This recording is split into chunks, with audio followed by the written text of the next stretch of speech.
జై బాలయ్య, జై జై బాలయ్య. సో మొత్తంగా అఖండ 2 100 కోట్ల మార్కును దాటింది.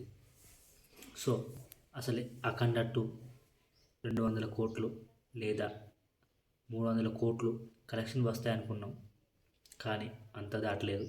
ఎందుకో ఈ వీడియో మొత్తం చివరి వరకు చూడండి. అఖండ 2 తాండవం. సో బాక్స్ ఆఫీస్ వద్ద బాలయ్య తాండవం మొదలై 2 వారాలు పూర్తయింది. నందమూరి బాలకృష్ణ, బోయపాటి శ్రీను కాంబినేషన్లో వచ్చిన అఖండ 2 ఈ రోజుతో అంటే డిసెంబర్ 26 నాటికి 14 రోజులను విజయవంతంగా పూర్తి చేసుకుంది. క్రిస్మస్ సెలవుల అడ్వాంటేజ్తో ఈ సినిమా బాక్సాఫీస్ వద్ద ఏ రేంజ్ కలెక్షన్ రాబట్టిందో ఇప్పుడు చూద్దాం.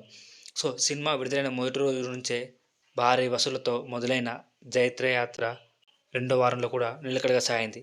తాజా సమాచారం ప్రకారం ఈ నెల మొత్తం 14 రోజుల్లో ప్రపంచవ్యాప్తంగా అఖండ 2 సుమారు 120 కోట్ల నుండి 125 కోట్ల గ్రాస్ వసూలు సాధించింది. ఇండియా నెట్ కలెక్షన్ విషయానికి వస్తే 14 రోజు నాటికి ఈ సినిమా దాదాపు 90 కోట్ల నెట్ మార్కును చేరుకుంది. రెండో వారం చివరిలో వచ్చిన క్రిస్మస్ సెలవు బాలయ్యకు బాగా కలిసొచ్చింది. నిన్నటి క్రిస్మస్ రోజున తెలుగు రాష్ట్రాల్లో దాదాపు 33% ఆక్యుపెన్స్తో సినిమా సందడి చేసింది. ముఖ్యంగా మధ్యాహ్నం మరియు సాయంత్రం షోలకు ఫ్యామిలీ ఆడియన్స్ భారీగా తరలిరావడంతో కలెక్షన్లో మళ్ళీ వేగం పెరిగింది. సో వరుసగా 5వసారి 100 కోట్ల మార్క్. ఈ వసూలుతో బాలయ్య ఒక అరుదైన రికార్డును సృష్టించాడు. అఖండ, వీరనరసింహారెడ్డి, భగవంత్ కేసరి, డాకు మహారాజ్ సినిమాల తర్వాత ఇప్పుడు అఖండ 2 కూడా 100 కోట్ల క్లబ్లో చేరడంతో వరుసగా 5 100 కోట్ల సినిమాలు సాధించిన సీనియర్ హీరోగా బాలకృష్ణ సరికొత్త రికార్డు నెలకొల్పారు.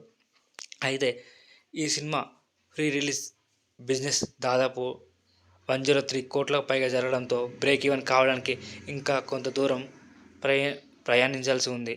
ప్రస్తుతం ఉన్న పోటీలో అంటే ధురంధర్ మరియు ఇతర భారీ చిత్రాల మధ్య అఖండ 2 ఎంతవరకు నిలబడుతుందనేది ఆసక్తికరంగా మారింది.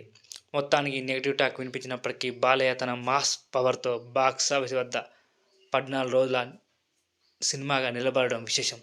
మరి ఈ సినిమా ఫైనల్గా ఎంతవరకు వసూలు చేస్తుందనేది మీరు అనుకుంటున్నారు? కామెంట్లో తెలియజేయండి. జై బాలయ్య.